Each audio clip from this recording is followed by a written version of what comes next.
नमस्कार, उत्तराखंड प्राइम देख रहे हैं आप और आपके साथ मैं हूं कौशल सेठ। बुलेटिन की शुरुआत करेंगे इस वक्त की बड़ी खबर के साथ। देहरादून से यह बड़ी खबर आ रही है, जहां कोविड-19 की टेस्टिंग बढ़ाने के लिए 11 करोड़ रुपए मंजूर किए गए हैं। सीएम त्रिवेंद्र रावत ने यह टेस्टिंग के लिए बजट जारी किया है। मेडिकल कॉलेज हल्द्वानी और दून के लिए यह बजट जारी किया गया है। श्रीनगर मेडिकल कॉलेज के लिए भी बजट को मंजूरी दी गई है। बड़ी खबर आपको बता रहे हैं, हर कॉलेज को मिलेंगे 3 करोड़ 75 लाख रुपए। तो बड़ी खबर, कोविड-19 की टेस्टिंग बढ़ाने के लिए 11 करोड़ रुपए की मंजूरी दी है। सीएम त्रिवेंद्र रावत ने टेस्टिंग के लिए यह बजट मंजूर किया है। मेडिकल कॉलेज हल्द्वानी और दून के लिए यह बजट जारी किया गया है। इसके साथ ही श्रीनगर मेडिकल कॉलेज के लिए भी बजट मंजूर किया गया है। विनोद हमारे संवाददाता इस खबर पर ज्यादा जानकारी के साथ जुड़ गए। विनोद, जिस तरह से टेस्टिंग पर जोर देने की लगातार बात कही जा रही थी और अब 11 करोड़ रुपए मंजूर भी किए जा चुके हैं, क्या जानकारी है? जी देखिए, टेस्टिंग क्षमता को बढ़ाने के लिए लगातार उत्तराखंड शासन की ओर से और सरकार की ओर से तमाम जितनी भी धनराशि है वो आवंटित की जा रही है। और उसी के क्रम में आज 3 मेडिकल कॉलेज, जिसमें हल्द्वानी, श्रीनगर और देहरादून मेडिकल कॉलेज को करीब 11.5 करोड़ रुपए की धनराशि दी गई है। और करीब एक मेडिकल कॉलेज के खाते में 3.5 करोड़ की धनराशि आती है। तो ये सिर्फ यही वजह है कि जिस तरह से कोरोना संकट काल अभी पूरे प्रदेश पर बना हुआ है, लगातार मरीजों की संख्या बढ़ रही है, तो तमाम दिक्कतें तो जरूर हैं, लेकिन जितनी भी टेस्टिंग है उनकी क्षमता को बढ़ाने के लिए तुरंत ये कार्य हो, तमाम व्यवस्थाएं सही रहे। तो ऐसी व्यवस्थाओं को देखते हुए आज करीब 11 करोड़ रुपए की धनराशि 3 मेडिकल कॉलेज को सरकार की ओर से आवंटित की गई है। जी विनोद, आप बने रहिए हमारे साथ, आगे भी खबर पर अपडेट लेंगे। फिलहाल इस जानकारी के लिए शुक्रिया। तो 11 करोड़ रुपए मंजूर किए गए। सीएम त्रिवेंद्र रावत ने यह बजट जारी किया है। आगे बढ़ते हैं, एक और बड़ी खबर आ रही है। देहरादून में इंटेलिजेंस और सुरक्षा विभाग की बैठक हो रही है। सचिवालय में सीएम त्रिवेंद्र की अध्यक्षता में यह मीटिंग की जा रही है और इस मीटिंग में पुलिस और इंटेलिजेंस के बड़े अधिकारी मौजूद हैं। देहरादून में इंटेलिजेंस और सुरक्षा विभाग की यह बैठक जारी है। सचिवालय में सीएम त्रिवेंद्र सिंह रावत की अध्यक्षता में यह मीटिंग चल रही है, जिसमें पुलिस विभाग के बड़े अधिकारी मौजूद हैं। उत्तराखंड की सीमाओं की पर सुरक्षा को लेकर यह बैठक है। विनोद हमारे संवाददाता हमारे साथ बने हुए हैं। विनोद, अब ये जो मीटिंग चल रही है, सीमाओं की सुरक्षा को लेकर जो बैठक चल रही है, क्या कुछ जानकारी बाहर निकल कर आ पा रही है? जी देखिए, अभी महत्वपूर्ण बैठक अभी त्रिवेंद्र सिंह रावत अभी मुख्यमंत्री ले रहे हैं सचिवालय में, और इंटेलिजेंस और पुलिस विभाग के तमाम बड़े आला अधिकारी इस बैठक में मौजूद हैं। और जैसे आप जानते हैं कि कौशल की लगातार उत्तराखंड की सीमा नेपाल से जुड़ी हुई है, चीन से जुड़ी हुई है, तो तमाम मसलों को लेकर आज एक सुरक्षा की दृष्टि से ये बैठक की जा रही है।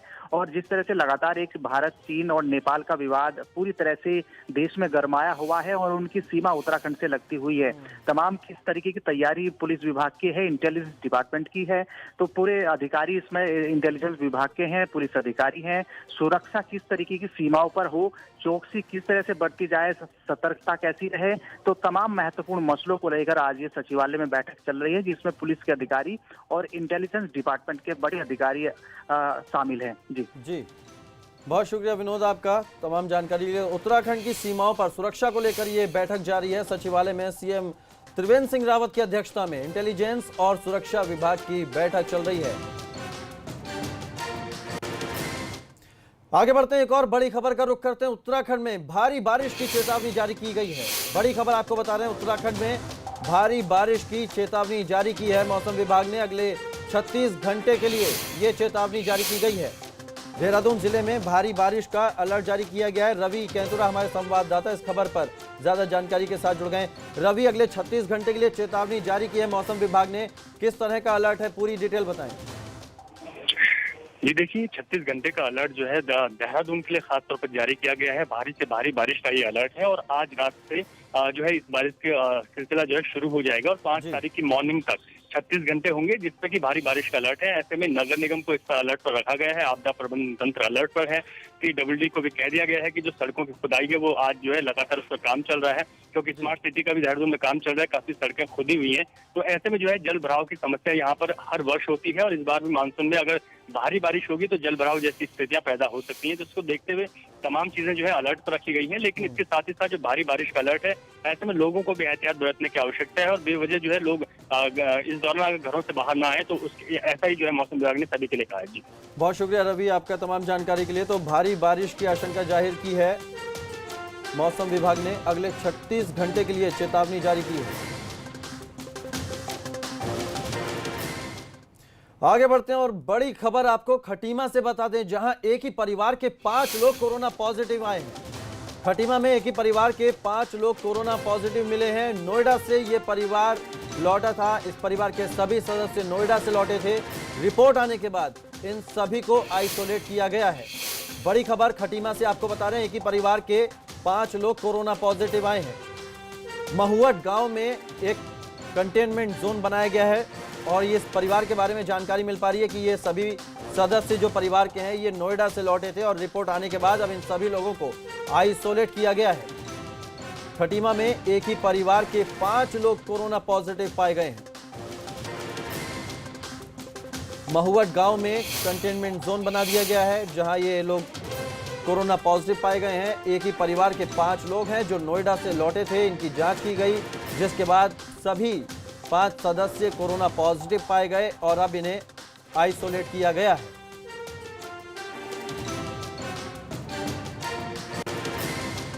तो खटीमा से ये बड़ी खबर आपको बता रहे हैं, एक ही परिवार के 5 लोग कोरोना पॉजिटिव पाए गए हैं।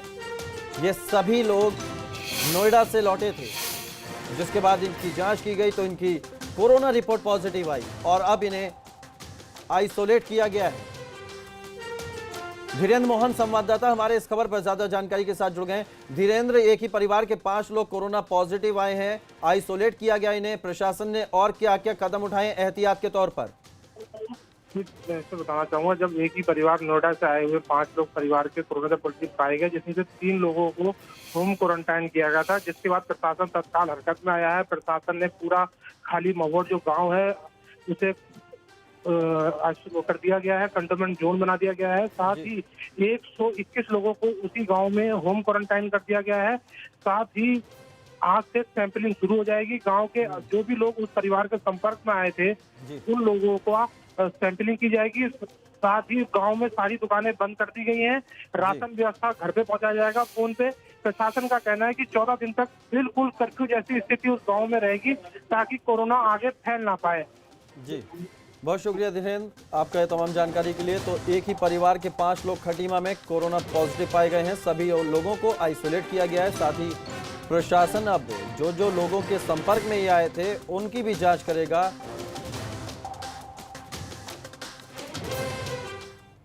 आगे बढ़ते हैं, काशीपुर में दुर्लभ प्रजाति के पेंगोलिन के साथ एक शख्स को पुलिस ने गिरफ्तार किया है। बताया जा रहा है कि आरोपी का नाम रंजीत है और उसे वन विभाग के हवाले कर दिया गया है। आशंका है कि इस पेंगोलिन की तस्करी की जानी थी, इसके लिए इस आरोपी ने इस पेंगोलिन को पकड़ा था। उन्होंने दिया आपको पेंगोलिन हुआ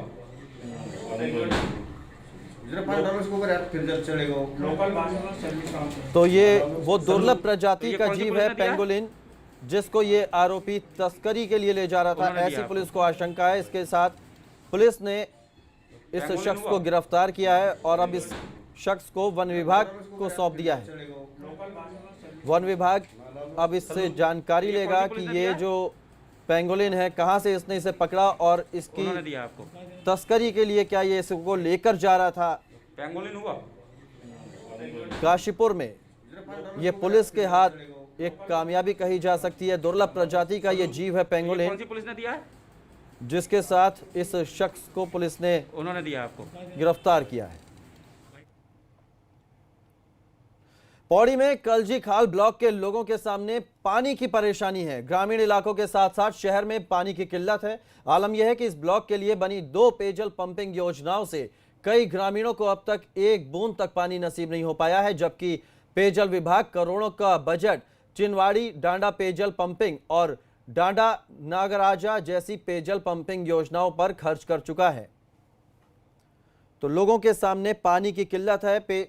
पौड़ी में योजनाओं पर करोड़ों रुपए खर्च हुए, लेकिन पंपिंग योजना के बावजूद पानी नहीं है। पिथौरागढ़ की धारचूला तहसील में प्राथमिक स्वास्थ्य केंद्र बदहाल है। अस्पताल में चिकित्सा कर्मियों के न होने से गांव से 50 किलोमीटर दूर चिकित्सा के लिए धारचूला जाना पड़ता है, जिससे लोगों की परेशानी बढ़ जाती है। 20 साल से अस्पताल में सिर्फ एक फार्मासिस्ट है। चौंदास वैली के दर्जनों गांवों को अस्पताल से चिकित्सा सुविधाएं मिलती हैं। तो पिथौरागढ़ में ये स्वास्थ्य केंद्र की बदहाल तस्वीर हम आपको दिखा रहे हैं। सिर्फ एक फार्मासिस्ट की तैनाती है, स्वास्थ्य कर्मियों की यहां तैनाती नहीं है।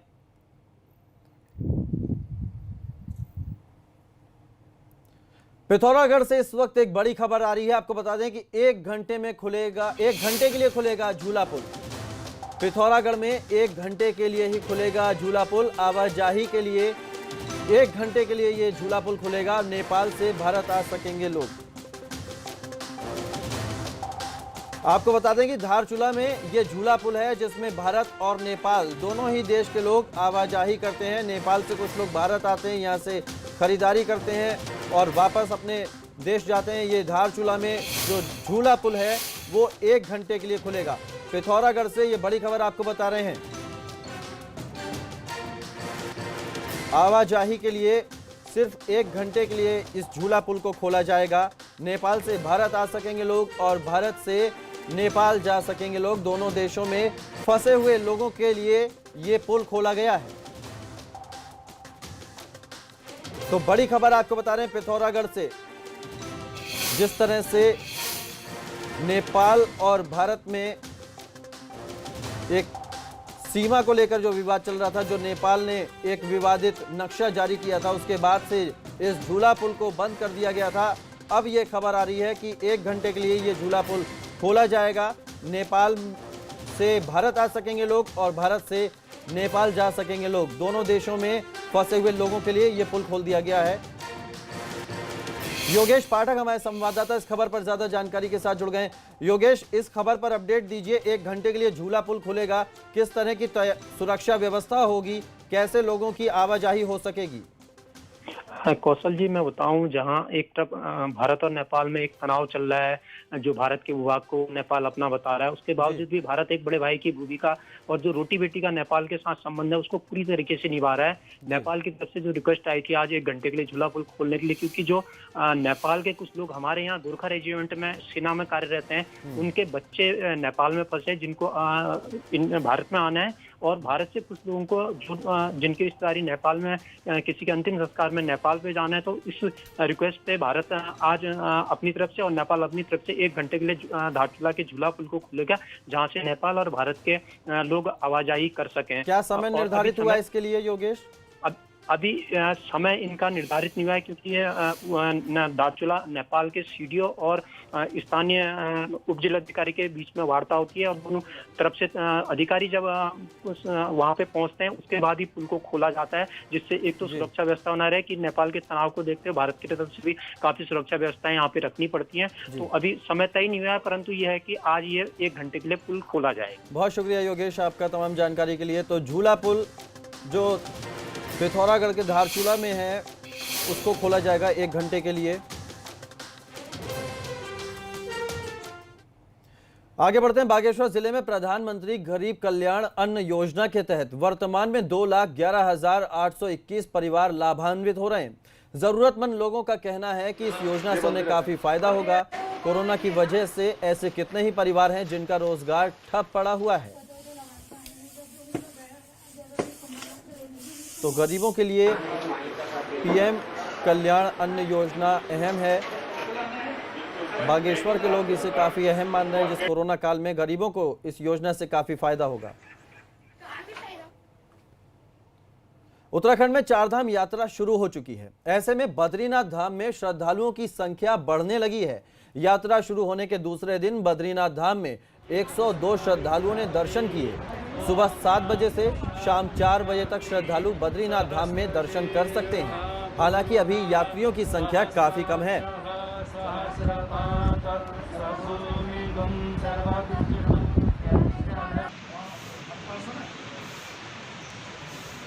मैं ऋषिकेश से हूँ। हमें बहुत अच्छे दर्शन हुए बाबा बद्रीनाथ जी के, और हम आज सुबह ही यहाँ आए हैं। यहाँ पे अभी ज़्यादा भीड़ तो नहीं है, पर दर्शन के हिसाब से बहुत ही अच्छा है, बहुत आनंदमय दर्शन हुए हैं। एक छोटे से ब्रेक के लिए रुक रहे हैं, फौरन वापस लौटते हैं।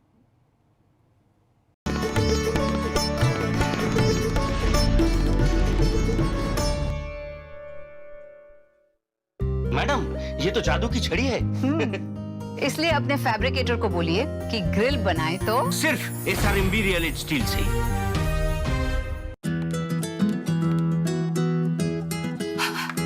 बदबू का खौफ कभी नहीं, क्योंकि अब आया है महकती ताजगी भरा वीको का सौंफ, वीको वज्रदंती, अब सौंफ फ्लेवर में।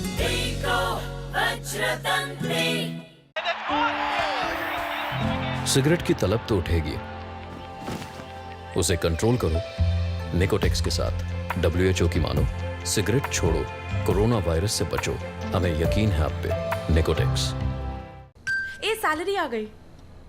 गाइस, मैं सोच रही थी कि इस टाइम कुक भैया को उनकी सैलरी के ऊपर थोड़े और पैसे दे दूं। हाँ यार, मैं भी मौसी के लिए थोड़ा एक्स्ट्रा कैश विड्रॉ करके लाता हूँ। कैश क्यों? फोन है ना, तो अपने अमेज़न से बैंक ट्रांसफर कर दे। अरे हाँ यार, अपने अमेज़न से पैसे भी तो भेज सकते हैं। एग्जैक्टली। सेंडिंग। खट्टा है यार। कुछ जरूरी, कुछ हम सबकी जिम्मेदारी। Bank to bank money transfers के लिए है अमेज़न।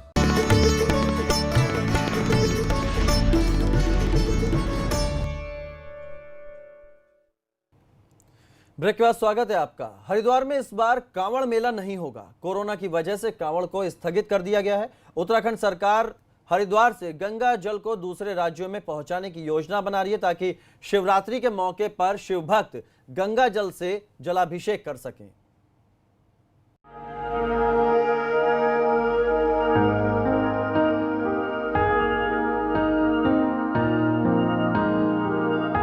भगवा कपड़े पहने ये कांवड़िए सावन के महीने की शान है।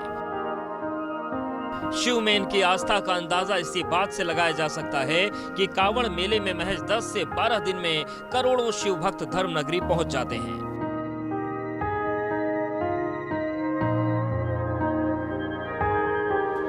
मगर इस बार आपको हरिद्वार में शिव भक्तों की ये भीड़ दिखाई नहीं देगी, न ही कांवड़ियों के बम बम के जयकारे सुनाई देंगे। कोरोना की वजह से इस बार कांवड़ यात्रा स्थगित कर दी गई है।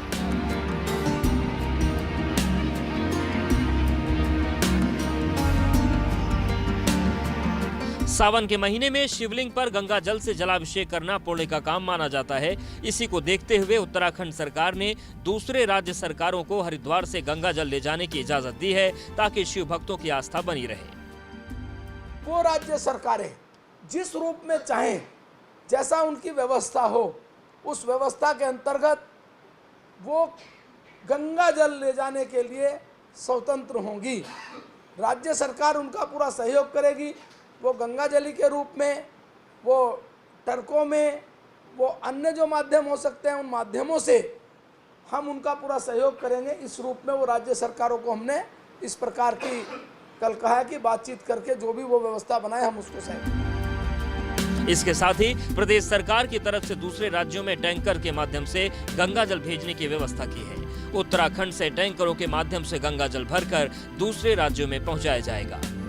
सभी राज्यों के मुख्यमंत्रियों से बातचीत करने के बाद, चूंकि ये एक बड़ा आस्था है और आस्था के विषय में कहीं ना कहीं उन मुख्यमंत्रियों से बात करने के बाद जो वो अपनी व्यवस्थाएं बनाएंगे, उससे अलग भी राज्य सरकार कुछ विशेष रूप से गंगा जल लेकर और उन राज्यों की राजधानी में राज्यों के मुख्यमंत्रियों को हम वो जल भेजेंगे, जिससे कि एक संदेश इस रूप में जाए कि ये जो हमारा पर्व है, इस पर्व की आस्था में कोई कमी नहीं है, राज्य सरकारों की नीयत में कोई कमी नहीं है। सावन के महीने में हरिद्वार में कांवड़ मेला लगता है। इस दौरान कई राज्यों से कांवड़िए हर की पैड़ी पर गंगा जल लेने के लिए आते हैं। इसके साथ ही शिव भक्त नीलकंठ मंदिर जाकर जल चढ़ाते हैं। कांवड़ मेले से हरिद्वार के व्यापारियों का रोजगार भी जुड़ा हुआ है, लेकिन इस बार कांवड़ मेला स्थगित है, इसलिए व्यापारी भी परेशान है।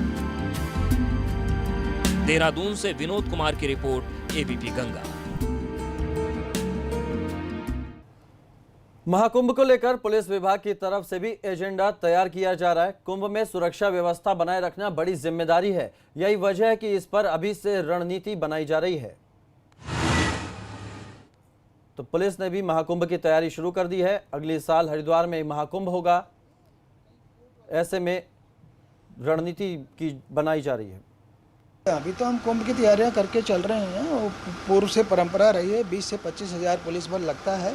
वो सब कुंभ अगर कोरोना की दिक्कत नहीं आती है तो कुंभ अगर सही से होगा तो पूरी तैयारी करेगी पुलिस। पैरामिलिट्री आती है 100 कंपनी के करीब जो है, और यूपी वगैरह से फोर्स भी आती है। जो पहले इसकी परंपरा है वो कोई नहीं छोड़ेंगे। टोटल करीब 20 से 25 हज़ार फोर्स हो जाए।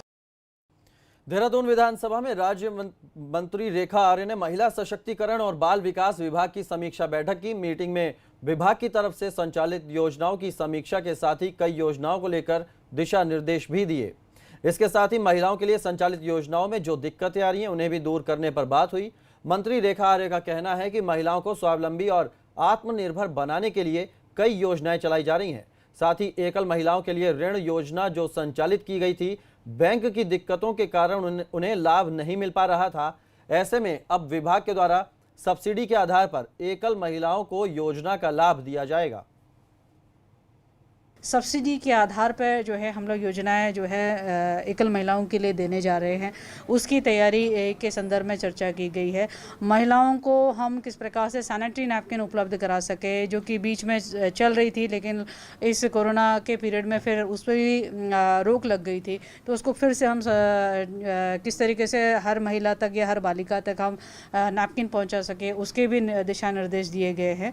और एसिड अटैक वुमेंस के लिए, जो कि मेरी पूर्व में उन लोगों के साथ में ऑनलाइन बातचीत हुई थी और उनके प्रस्ताव जो है वो मंगाए गए हैं। उन प्रस्ताव पर किस प्रकार से हम क्रियान्वयन कर सकते हैं, किसी को हम कहाँ समायोजित कर सकते हैं। पिथौरागढ़ के छोरी बगड़ गांव में बरसाती नाले में पानी आने से भूकटाव हो रहा है, जिससे 9 मकानों को खतरा पैदा हो गया है। इन परिवारों के मकान खाली करवाकर दूसरी जगह शिफ्ट कराया जा रहा है। इसके साथ ही भूस्खलन रोकने के लिए मरम्मत का काम किया जा रहा है। तहसीलदार को भेजा है, विधायक जी भी मौके पर, माननीय विधायक धारचूला मौके पर गए हुए हैं। तो मैंने इनसे कहा है कि 7 परिवारों को तत्काल शिफ्ट कर दें और जो भी वहाँ पर वायर क्रेट वगैरह लगनी हो या नाली बनानी हो या जो है कोई नुकसान हुआ हो तो उसकी भरपाई का हो, तत्काल जो है मौके की रिपोर्ट दें ताकि जो हम उस हिसाब से व्यवस्था कर सकें। चंपावत के टनकपुर में 4 लाख रुपए की नकली करेंसी के साथ 3 लोगों को गिरफ्तार किया गया है। इनके पास से नोट छापने के लिए प्रिंटर और दूसरा सामान बरामद हुआ है। पूछताछ में पता चला है कि ये फोटोकॉपी की दुकान पर स्कैनिंग के जरिए नकली नोट बनाते थे, जिसके बाद ये इन्हें ग्रामीण इलाकों में चलाते थे, जिससे किसी को इन पर शक ना हो। प्रिंट करता था और 2 व्यक्ति जो पीलीभीत के हैं ये सप्लाई करते थे। ये लगभग 1 वर्ष से इस प्रकार का कार्य कर रहे थे। इनकी पूछताछ में कुछ नाम हमारे पास आए हैं जिनको इन्होंने अभी तक पहले ये करेंसी बेची गई है। इन लोगों को अभी तस्दीक किया जाएगा और उनसे अगर करेंसी बरामद होती है तो उनको भी गिरफ्तार। सितारगंज में सुखी नदी में मिली युवक की लाश के मामले में खुलासा कर दिया गया है। पुलिस का कहना है कि मृतक का उसके भाई के साथ झगड़ा हुआ था। इसी झगड़े की वजह से सुशांत की उसके भाई ने हत्या कर दी थी। पुलिस ने आरोपी को गिरफ्तार कर लिया है।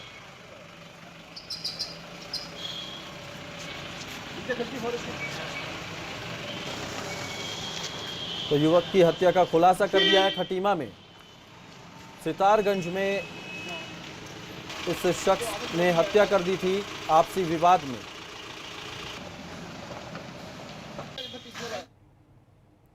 चमोली में बद्रीनाथ विधानसभा के गांव को सड़क मार्ग से जोड़ने के लिए इन दिनों कई सड़कों का काम चल रहा है। पीएम ग्राम सड़क योजना के तहत 2 अरब 15 करोड़ रुपए से 29 सड़कों की मंजूरी मिली है। इनमें से कई सड़कों पर काम भी शुरू हो चुका है। 2 अरब 15 करोड़ रुपए में हम लोग 29 सड़कें, 10 सड़कें पोखरी विकासखंड की, 9 सड़कें दसोली विकासखंड की और 10 सड़कें जोशीमठ विकासखंड की हम बनाने में सफल हुए, जिनमें त्वरित गति से आजकल काम चल रहा है। इसके अलावा 41 करोड़ रुपए की माध्यम से मैंने PWD की जो प्रथम चरण की सड़कें थी उनके लिए मंजूरी मैंने दिलाई। और मैं विश्वासपूर्वक कह सकता हूँ कि जोशीमठ विकासखंड जो सबसे 2000 सड़कों की बहुत ज़्यादा मांग थी, आज लगभग वहाँ के अधिकतर गाँवों को सड़क से जोड़ने का ही काम हुआ है। लंबे समय से बारिश का इंतजार कर रहे हरिद्वार के किसानों की मुराद पूरी हो गई। बारिश होने से किसानों के चेहरे खिल उठे हैं। दरअसल धान की फसल की रोपाई का सीजन है, जिससे किसानों को पानी की काफी जरूरत थी। ऐसे में बारिश ने किसानों की मुराद पूरी कर दी है। किसानों का कहना है कि बारिश से उन्हें काफी फायदा होगा।